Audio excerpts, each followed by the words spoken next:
Israel's military says it has started a limited ground incursion in southern Lebanon. The operation comes days after an Israeli airstrike killed the leader of the Iranian-backed militant group, Hezbollah.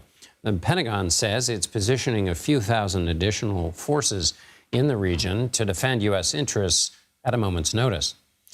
Earlier Monday, Israel struck central Beirut for the first time in almost a year. President Biden has called for de-escalation. But in a video statement, Israeli Prime Minister Benjamin Netanyahu suggested the fight was far from over and that his focus would shift to Iran. There is nowhere in the Middle East Israel cannot reach. There's nowhere we will not go to protect our people and protect our country. The people of Iran should know Israel stands with you. May we together know a future of prosperity and peace. There is nowhere in the Middle East Israel cannot reach. There's nowhere we will not go to protect our people and protect our country.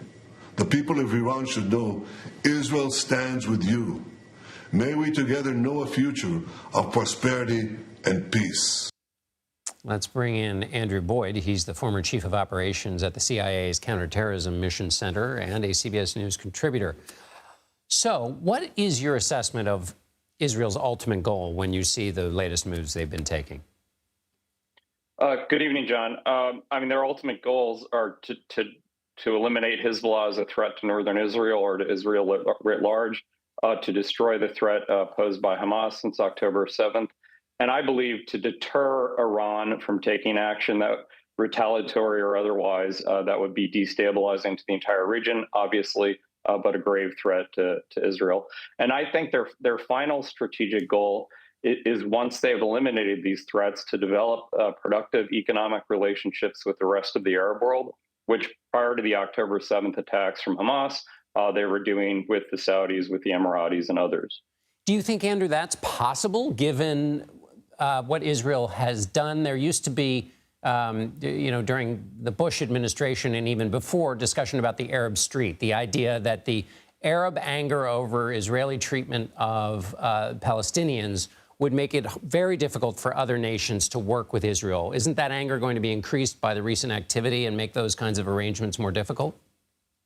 I doubt there was a tear shed in any of these Sunni Arab capitals after the death of Hassan Nasrallah and the decapitation of the leadership of Hezbollah.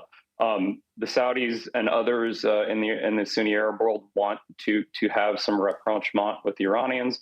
So yes, that's an issue. But as soon as Hamas is eliminated as a military threat, I do think that the Arab street, so to speak, will then be able to move on beyond that. Yes, there's going to be quite a bit of rebuilding. There's a lot of mistrust between the Arab world and the Israelis. But ultimately, the Israelis want to have economic relations with the Saudis, the Emiratis, and the rest of the Arab world. And I think that benefits their street as well. How do you assess the U.S. position with respect to Israel? It's been pushing ahead despite the calls from President Biden for de-escalation. Is there a disconnect, or are Israel's actions consistent with U.S. national security goals, even though a president might not be able to say that?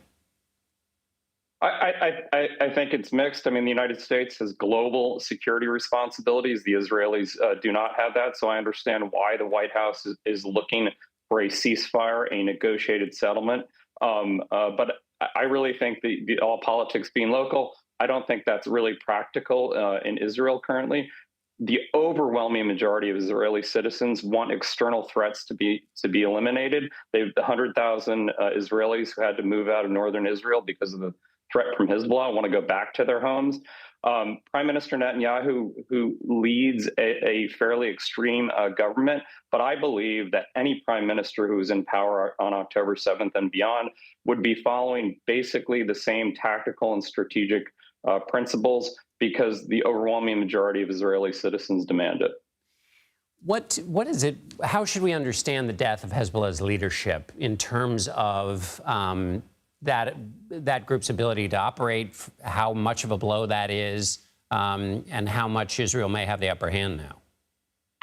I think it's a massive blow. Hassan Nasrallah for 32 years has been the general secretary of Hezbollah. He's a political leader, a religious leader.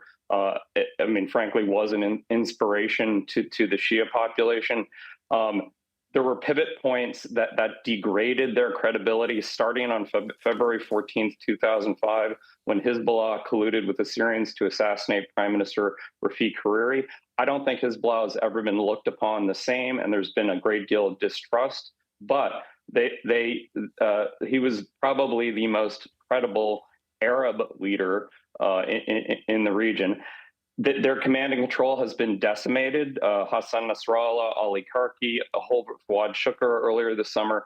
They do not have a command and control mechanism that they had previously, which also means they don't have constraints. There are probably mid-level Hezbollah leaders.